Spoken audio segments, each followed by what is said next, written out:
El de hoy es un capítulo más personal y, por decirlo de alguna manera, no es de los de aprender, o no al menos como habitualmente, porque se me han acumulado algunas cosas de las que quería hablarte antes de que la semana que viene termine esta temporada del podcast y yo me tomé un muy necesario parón veraniego, al menos para mí. Y he pensado en juntar todo esto en un capítulo, en este capítulo, casi a modo de popurrí. Y es curioso porque hace ahora 4 años casi exactos publiqué uno similar en el que te contaba que dejaba BlaBlaCar y cambiaba de trabajo. Y aunque en algunas cosas los capítulos se parezcan, la película ha cambiado bastante en este tiempo. Por aquel entonces yo tenía novia, aunque no vivíamos juntos aún, y había lanzado 3 meses antes un podcast, que apenas tenía unas 500 descargas por capítulo. Y creía además que tras la época de maravillosa locura, pero locura al fin y al cabo que había sido BlaBlaCar, mi vida se iba a tranquilizar un poco. Pero me equivocaba. En lo profesional, aterricé en una empresa que se llamaba MyTaxi y que un mes después cambió de nombre a FreeNow.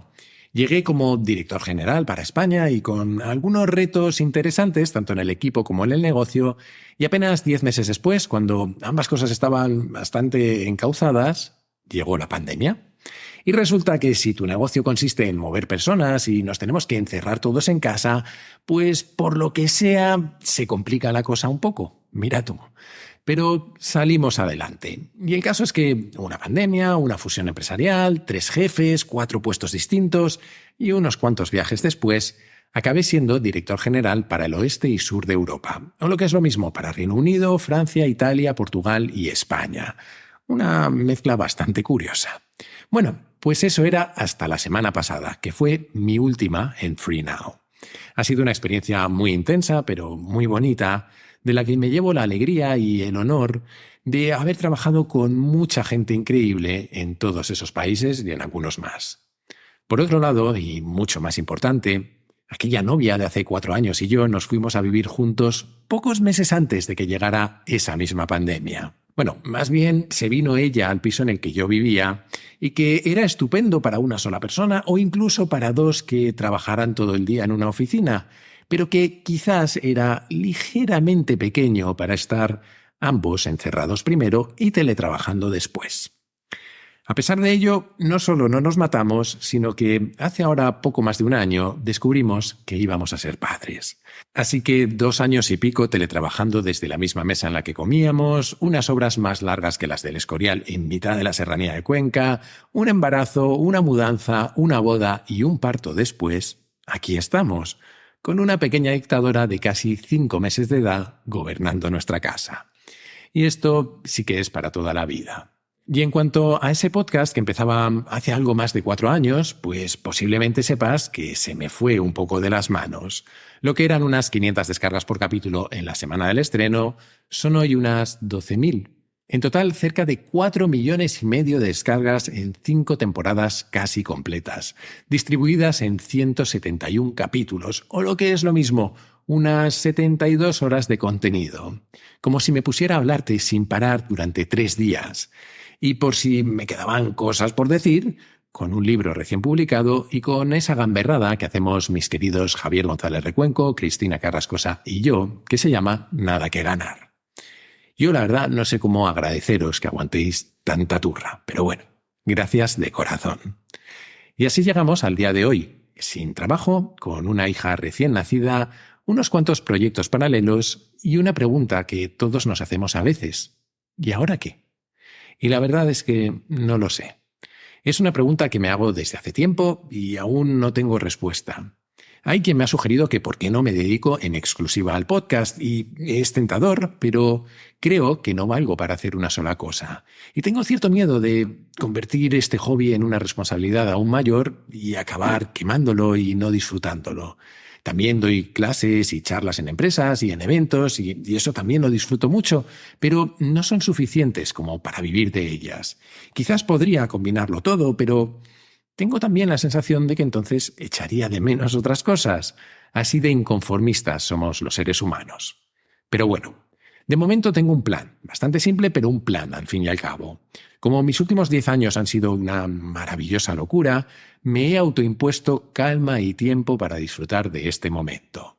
Me voy a dedicar a hablar con gente, ver qué proyectos surgen y cuáles me atraen, y de paso entender qué echo de menos y qué no de la vida que he llevado en la última década. Y mientras tanto, voy a aprovechar para potenciar el podcast, las clases, las charlas y seguir promocionando el libro y, sobre todo, ejercer de padre, que es lo más importante. Y algo me dice que con todo eso no me voy a aburrir. Así que para todo esto, para proyectos, podcasts, charlas, clases, para todo menos para otra paternidad, que con esta tengo suficiente de momento, si crees que tiene sentido que hablemos, aquí estoy.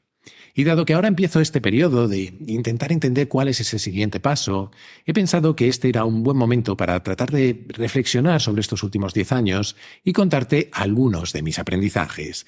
Y me he puesto a escribir y han salido 12, como podrían haber salido 25, pero en algún punto había que cortar. He intentado, además, ser lo más general posible y por eso no he entrado en aspectos más personales o más específicos de mi edad y mi etapa vital, como si tener o no tener hijos, casarse y todas esas cosas que, si te interesa, podemos tratar otro día.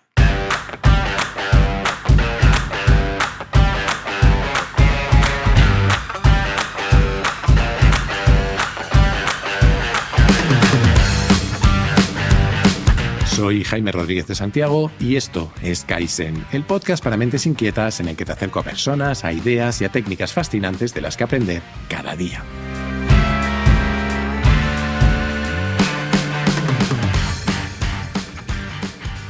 Pues sí, aquí estamos, en 2023, desagradablemente cerca de cumplir 40 años, casado con una hija preciosa y sin tener mucha idea de qué quiero hacer con mi vida. Pero quizás ese sea un buen punto para empezar con estos aprendizajes, porque el primero que te quiero contar lo resume muy bien una frase de Tolkien que he mencionado alguna vez en el podcast. 1. No todos los que vagan están perdidos. Not all those who wander are lost. No sé qué demonios hacemos los humanos sobre la Tierra, por qué estamos aquí ni qué sentido tiene todo esto. Y encima tengo la sensación de que pasa demasiado rápido. Hay gente que lleva eso mejor y otros que lo llevamos peor. A mí me agobia y lo he dicho siempre. Y me cuesta mucho seguir haciendo las mismas cosas de la misma manera. Quizás el mío sea un caso exagerado, no lo descarto, pero creo que todos necesitamos espacios o momentos de exploración en la vida.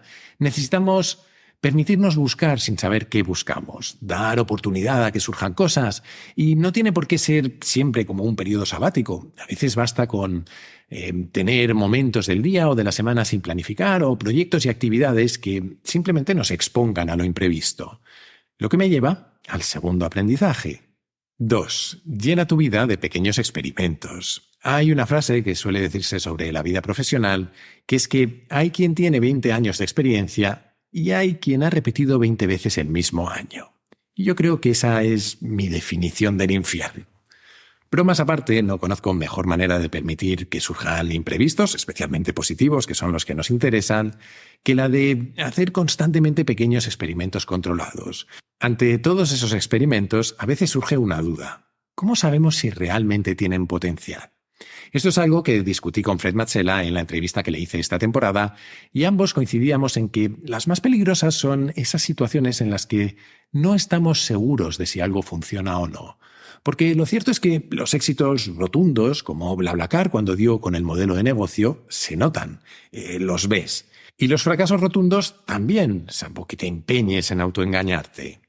Pero para todo lo demás, para todo lo de en medio, lo que en España llamamos ni fu ni fa, es más complicado. Él sugería que hablaras con tus clientes y vieras si había algunos, por pocos que fueran, que realmente eran apasionados de lo que estuvieras haciendo. Que para mí es un caso particular del mejor antídoto que he aprendido para esas situaciones que ni fracasan ni triunfan. Estresar tu proyecto o tu experimento. Es decir, provocar que sea más evidente el fracaso o el éxito que hay detrás. Esto toma muchas formas, pero la más habitual es exponernos a la crítica. En los proyectos creativos es muy común que uno pase de creer que lo que está haciendo es una obra de arte a pensar que es una mierda, con perdón. Y vuelta a empezar, una y otra vez, vas de un extremo al otro. Seguro que te ha pasado alguna vez. Y al final, la única forma de saber si gusta a otros o no es exponiéndolo y preguntando y exponiéndote tú también a la crítica. Lo que es difícil porque muchas veces ponemos mucho de nosotros en esos proyectos, ponemos mucha de nuestra identidad. Y eso me lleva al tercer aprendizaje. 3. Aduéñate de tu identidad. Algo que nos afecta a la hora de explorar, pero también en otros muchos ámbitos de nuestras vidas, es que tenemos mucho miedo a los saltos al vacío, a dejar atrás aquello que llevamos mucho tiempo haciendo, planificando o, peor, siendo. Nuestra identidad nos gobierna para bien y para mal. Frecuentemente la asociamos a nuestro trabajo. Igual que cuando era emprendedor, en estos últimos años, que yo fuera directivo de empresas de Internet, se ha convertido en una característica fundamental de mi identidad. Y dejar de serlo, aunque solo sea por una temporada, porque no sé qué pasará después, la verdad es que da vértigo, porque te obliga a reinventarte. Pero es que todos nos vamos a reinventar varias veces en nuestras vidas, o eso creo yo, así que pienso que de vez en cuando no está de más practicar. Más allá de eso, lo cierto es que nuestra identidad la acabamos configurando como una amalgama de ideas que muchas veces llegan a nosotros y las hacemos nuestras sin pensar demasiado. Heredamos parte de la forma de ver el mundo de nuestros padres, o adoptamos la de nuestros amigos y parejas, o compramos el pack completo del grupo social o ideológico al que pertenecemos. Y es inevitable porque así funcionamos, pero lo que también podemos hacer es revisar nuestras creencias de vez en cuando y permitirnos, aquí también, reinventarnos. Y es que, además, una identidad que hemos definido de manera consciente y voluntaria creo que es un mecanismo muy poderoso para guiarnos en la vida. Definirte como alguien que está constantemente aprendiendo, o que cuida su cuerpo, o que nunca deja de lado a un amigo, es la mejor forma que conozco de obligarte a que todo eso sea verdad. Aunque no podemos controlarlo todo, como dice la sabiduría popular, el hombre propone y Dios, o lo que sea lo que crea cada uno, dispone. Por eso, mi cuarto aprendizaje es 4. Haz planes flexibles. La semana pasada descubrí una muy buena charla TEDx de César Astudillo a través de una entrevista que le hizo Jon Cuervas Mons en su podcast Intercambio Iónico, que te recomiendo. Te recomiendo todo, el podcast, la entrevista y la charla, que se llama Al diablo los planes, cuida tu postura. En ella, César, brillante como es, venía a criticar esa tendencia que tenemos a planificar nuestra vida, a ponernos objetivos y KPIs y todas esas cosas que se utilizan en las empresas y que algunos hemos trasladado a nuestra vida privada. Yo, el primero. Pero a pesar de que te he contado muchas veces que tengo precisamente mis KPIs personales, creo que César tiene cierta razón. No se la voy a dar en todo, pero sí en mucho. Su tesis es que el futuro es un sándwich de caos, un generoso relleno de total incertidumbre entre dos finas rebanadas de cierta certidumbre. Así lo cuenta él. Casi todos tenemos razonablemente claro en qué cama vamos a dormir esta noche y casi todos tenemos bastante claro también que dentro de 100 años no vamos a estar en muy buena forma. Esas son las dos finas rebanadas de certidumbre. En medio no sabemos muy bien qué va a pasar. Ese es el caos. Y él viene a decir que podemos escribir en un papelito lo que queremos conseguir, pero ¿realmente importa tanto en tiempos en los que todo puede cambiar? En un mundo en el que el azar puede arrancar de un tirón en cualquier momento el mantel sobre el que edificamos ese castillo de naipes que son nuestros planes. Pues yo creo que en parte no importa y en parte sí. Quien pretenda controlar su destino se equivoca. Estoy completamente de acuerdo con César. El azar reina supremo sobre nuestras vidas y hace lo que quiere con nuestros planes. Y no solo eso, sino que si nos obsesionamos con seguirlos al pie de la letra, con conseguir todo tal y como nos lo proponemos, además de frustrarnos, nos perderemos la oportunidad de descubrir otras posibilidades. Eso es innegable. Pero para quienes nos sentimos incómodos, abandonándonos sin más a la corriente y dejando que el río nos lleve donde quiera, creo que hay un camino intermedio, que es precisamente mi siguiente aprendizaje de estos años. 5. Prepara el terreno y afila tus herramientas. No puedes controlar tu vida, pero puedes sembrar y estar preparado para recolectar lo que surja. Mucho de lo que me ha sucedido en esta última década ha sido eso, absolutamente inesperado. Llegar a un éxito poco predecible como BlaBlaCar, acabar dirigiéndolo o saliendo en todos los medios porque nos demandaran las empresas de autobús, conocer a la que es ahora mi mujer, que este podcast tuviera el crecimiento que ha tenido, que me ofrecieran escribir un libro o tomarme este periodo de reflexión ahora, coincidiendo con el nacimiento de mi hija. En todo eso y en mucho más, yo he tenido algo que ver, pero el azar ha dominado. En lo que yo he tenido que ver ha sido en sembrar el terreno de las cosas que sí he controlado. Eso sí podemos hacerlo. Con la gente de la que nos rodeamos, por ejemplo. Yo llegué a BlaBlaCar a través de una muy buena amiga que es, además, brillante. Rodearte de gente brillante suele ser una buena idea. También sembramos con cómo tratamos a otros. Te hablaba en el último capítulo sobre Montaigne de eso que yo llamo autenticidad amable, esa forma de ser en la que tratas de respetar al de al lado, de intentar hacerle la vida más fácil y de que se sienta bien, das las gracias y sonríes, pero también llevas la contraria sin atacar, expresas tus desacuerdos sin necesidad de ofender o de hacer menos al de enfrente. Creo que esa es otra forma de sembrar. Al menos a mí me han surgido infinidad de oportunidades vitales y profesionales en los últimos años que estoy convencido que han llegado por eso. Y sembramos, cómo no, con lo que creamos y damos al mundo, con nuestros proyectos y nuestras acciones. Y no solo sembramos el terreno, sino que podemos afilar nuestras herramientas, es decir, desarrollar habilidades y recursos. Una forma es aprender a reconocer esas oportunidades, como decíamos sobre nuestros experimentos. Si lo logramos, si las reconocemos, podemos exprimirlas. Precisamente cuando estaba en BlaBlaCar, como venía de fracasar con un proyecto emprendedor, creo que era mucho más consciente que muchos de mis compañeros de lo excepcional que era lo que estábamos viviendo. Afilar nuestras herramientas es también desarrollarnos. Cuando yo hablo de mis KPIs personales, suelo decir que no hay más objetivo detrás de ellos que el de asegurarme de que mantengo un cierto equilibrio en mi vida, que no solo me enfoco en el trabajo, sino que cuido mi cuerpo, mis relaciones con otros o mi propio aprendizaje. Y por supuesto, eso de afilar nuestras herramientas puede tener un significado mucho más prosaico. Ahorrar o construir una red de seguridad a nuestro alrededor y tener la capacidad de abordar esos imprevistos positivos o negativos que la vida nos va a lanzar. En resumen, me he dado cuenta de que cuando vemos a otros que parece que han hecho un plan perfecto en el que encajan todas las piezas, normalmente lo que tenían eran planes suficientemente flexibles y se habían preparado para aprovechar los imprevistos. Claro que no es fácil vivir con incertidumbre, y eso me lleva al sexto aprendizaje. 6. Desarrolla capacidad negativa. Suena mal, lo sé, pero seguramente no sea lo que imaginas. Yo no tenía un nombre para esto hasta que el otro día leí un tuit de un tipo llamado Billy Oppenheimer. Contaba que en una ocasión le preguntaron a Tom Hanks cuál era el primer recuerdo que le venía a la cabeza sobre su carrera, y explicó que tras los primeros 27 días rodando Forrest Gump, él estaba cansado y preocupado porque no lo veía nada claro. En un momento dado, cuando grababan una de aquellas escenas en el banco del parque, paró, se acercó al director, Robert Zemeckis, y le dijo: «Oye, Bob, ¿le va a importar esta película a alguien? Porque yo no lo creo». Zemeckis, que para entonces llevaba casi 20 años dirigiendo películas, algunas de ellas como la trilogía de Regreso al Futuro o Quién engañó a Roger Rabbit, le respondió: «Es un campo de minas, Tom. Nunca sabes qué es bueno y qué no. Es un campo de minas, es un maldito campo de minas. Puede que estemos sembrando las semillas de nuestra propia destrucción». Dice Tom Hanks que lo que le respondió Zemeckis ha resultado ser cierto para todas y cada una de las películas que ha hecho.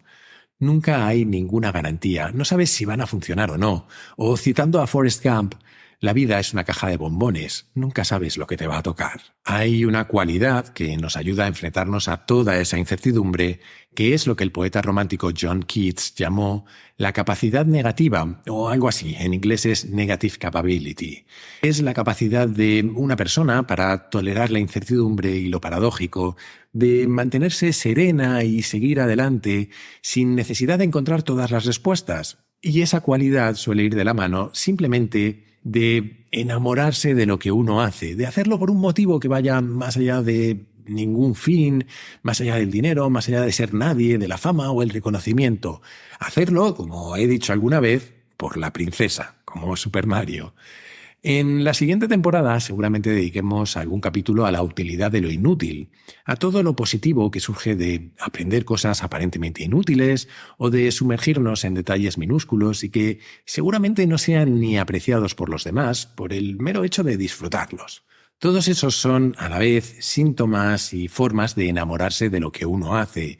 Y si lo logramos, si somos capaces de disfrutar de lo que hacemos por el mero hecho de hacerlo, entonces seremos capaces de tener constancia, que pienso que es una de las pocas claves que controlamos de eso que llamamos éxito y sobre lo que ya te di suficientemente la turra con la serie de capítulos que le dediqué y a lo que volveremos por un segundo más adelante.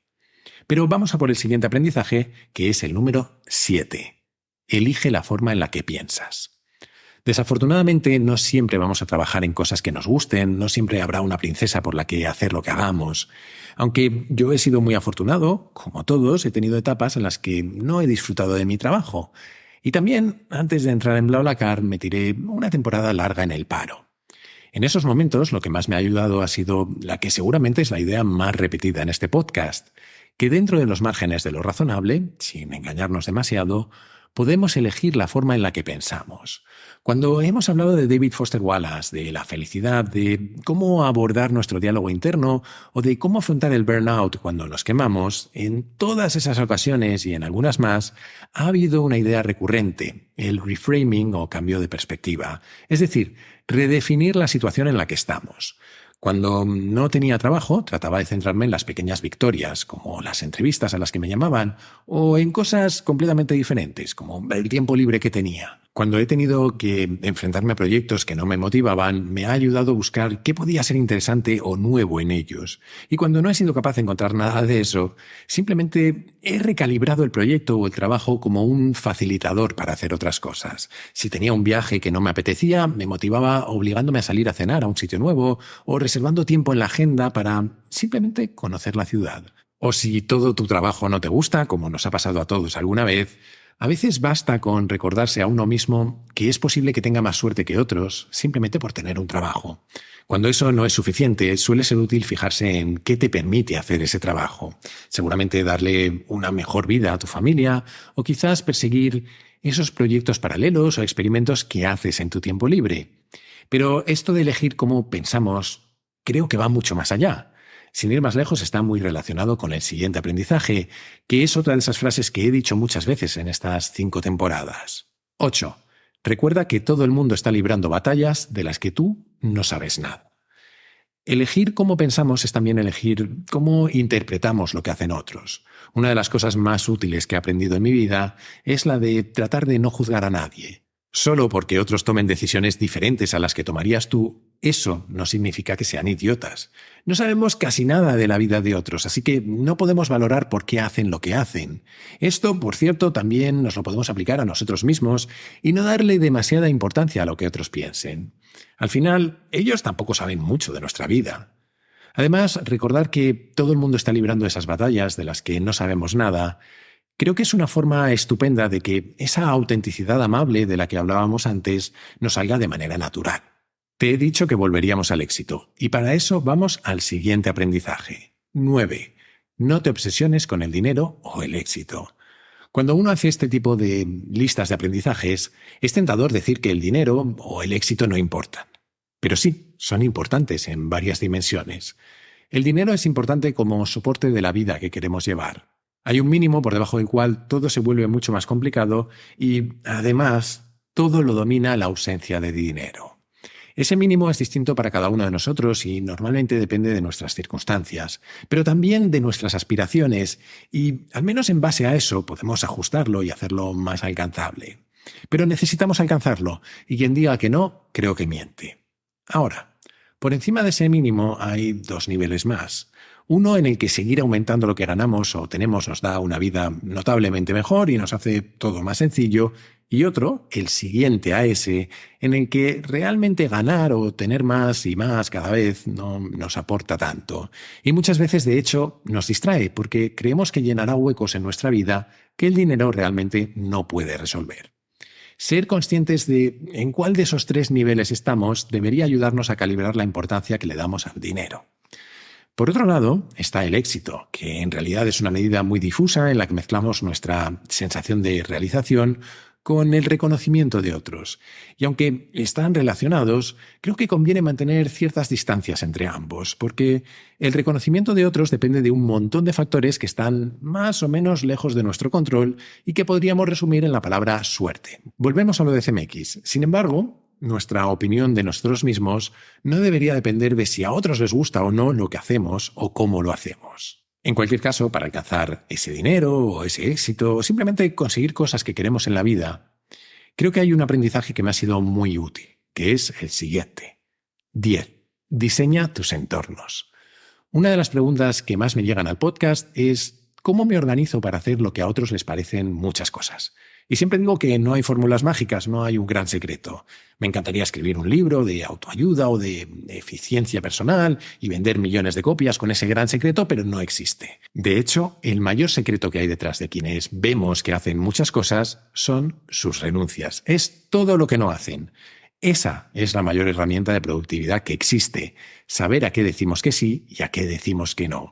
Y cuando decimos que sí a mucho, hacemos sacrificios que nos duelen. Pero dejando de lado eso y otras ideas de productividad personal de las que hemos hablado y que pueden ayudarnos a ser más eficientes, creo que a mí lo que más me ha servido es una idea mucho más general que aplico a muchos otros aspectos de mi vida y para la que no tengo un buen nombre. Solo se me ha ocurrido llamarlo así, eso que he dicho, diseña tus entornos.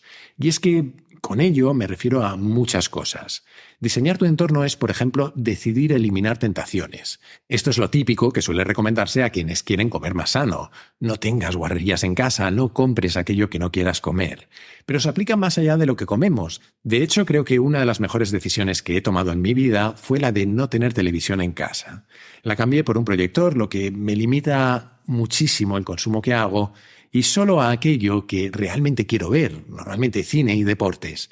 Y lo mismo podríamos decir de limitar nuestro uso de redes sociales o del teléfono móvil, como te contaba en aquel capítulo que dedicamos a cómo luchar contra la tecnología.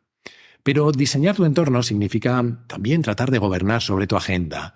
Esto en el trabajo puede y suele ser difícil porque no es extraño que otros nos impongan sus reuniones o sus horarios, pero en la medida de lo posible, creo que es muy recomendable proteger tu calendario, bloquear huecos en aquellos momentos del día en los que sabes que rindes mejor y dejar libres para reuniones o tareas menos exigentes los ratos en los que sabes que vas a estar más cansado. Otra interpretación de esto de diseñar tus entornos es la de acercarte a grupos de gente que hacen aquello que tú quieres hacer. Una cosa muy bonita que ha pasado en los últimos años es que, igual que Kaizen, han surgido otros podcasts, newsletters, tuiteros, toda una comunidad informal de gente que está interesada en aprender constantemente. Y simplemente por exponerme a ella, todo lo que de ahí surge me arrastra. Y lo mismo es aplicable si quieres aprender a tocar un instrumento o a hacer más deporte. Rodéate de gente que lo haga. Y habría más interpretaciones de esto de diseñar tus entornos. Lo podríamos aplicar a cómo nos facilitamos buenos hábitos, cómo elegimos la dieta de contenidos que tenemos, etc. En el fondo tiene un paralelismo fuerte con eso que los estadounidenses suelen llamar trust the process o confía en el proceso. Diseñar tus entornos es moldear lo que hay a tu alrededor y depende de ti para que aquello que quieras conseguir te sea un poco más sencillo. Lo que me lleva al siguiente aprendizaje. 11. Cuida tu cuerpo, tu mente y a tu gente. Que me ha quedado una rima involuntaria bastante digna de Mecán. ¿Qué se le va a hacer? Pero es que es fundamental. Te decía que hacer muchas cosas implica renuncias. Es que hacer cualquier cosa siempre implica una renuncia a todo lo que podríamos hacer en ese momento o con esa energía. Y lo cierto es que tendemos a descuidar unas cosas por otras. Seguramente mi mayor arrepentimiento reciente es que he dejado más de lado de lo que me gustaría algo que siempre ha formado parte de mi identidad y con lo que en el último año y medio he sido muy irregular, el deporte. De hecho, parte de este periodo de reflexión que me voy a tomar, quiero utilizarlo para reorganizar un poco mi vida y dejar espacio para el deporte. En otras ocasiones lo que sufre es nuestra salud mental, desde aspectos con los que a veces nos acostumbramos a vivir y a los que damos poca importancia, como el estrés, hasta cosas mucho más serias que a veces se derivan del estrés. Y tampoco es extraño que sufran nuestras relaciones personales, vemos menos o tratamos peor a la gente a la que queremos. Y mi conclusión es que si una de estas tres cosas está descompensada, no podemos compensarla con las otras dos. No puedes tener un cuerpo perfectamente sano si no cuidas tu mente y viceversa. Y tampoco puedes tener una mente sana sin buenas relaciones sociales. Es un juego de equilibrio constante. Y dicho todo esto, solo me queda un aprendizaje que contarte. Número 12. No te tomes demasiado en serio. Eso dice Naval Ravikant, que termina la frase añadiendo: solo eres un mono con un plan. Muchas de nuestras angustias y sufrimientos vienen de vivir como si fuéramos el centro del universo. Nos libraríamos de muchas de ellas si tomáramos distancia. Si nos recordáramos que somos imperfectos, que metemos la pata, pero que cuando lo hacemos solo somos un humano más que la ha cagado entre otros 8.000 millones y todos y cada uno de ellos la caga de vez en cuando. Si comprendiéramos que casi nada es tan importante ni tan irreversible como nos parece y que solo vamos a estar en este mundo un rato. Mejor tratar de disfrutarlo.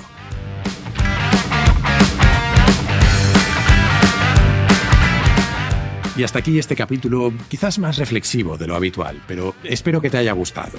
Kaizen volverá la semana que viene con el que será el último capítulo de esta temporada. Hasta entonces te animo a suscribirte, si no lo estás ya, y a recomendarlo en tu plataforma de podcast preferida, en YouTube, en redes sociales o, como creo que es mejor, a tus amigos. Así me ayudas a que Kaizen siga creciendo. Además, si te gusta el podcast, puedes unirte a la comunidad Kaizen, que es una forma de apoyarlo económicamente, algo que yo agradezco mucho, pero también de acceder a un foro en el que encontrarás a otros curiosos compulsivos, recomendaciones de cientos de libros y películas. Tendrás acceso a contenidos exclusivos, a un feed sin publicidad, a sesiones de mentoría conmigo y a los encuentros digitales que hemos empezado a organizar esta temporada. Para hacerlo solo tienes que entrar en mi web, jaimerodriguezdesantiago.com, y hacer clic en el banner rojo. Y desde esa misma web o desde mi Twitter, @jaime_rds, puedes hacerme llegar tus comentarios, tus sugerencias, lo que tú quieras. Siempre contesto, aunque a veces tarde un poco. Y recuerda que ahora también puedes participar en el podcast enviando tus notas de audio por WhatsApp al siguiente número, 683-172-622, con el prefijo 34 si lo mandas desde fuera de España. Y esto es todo por hoy. Como siempre, muchísimas gracias por estar ahí y hasta la próxima.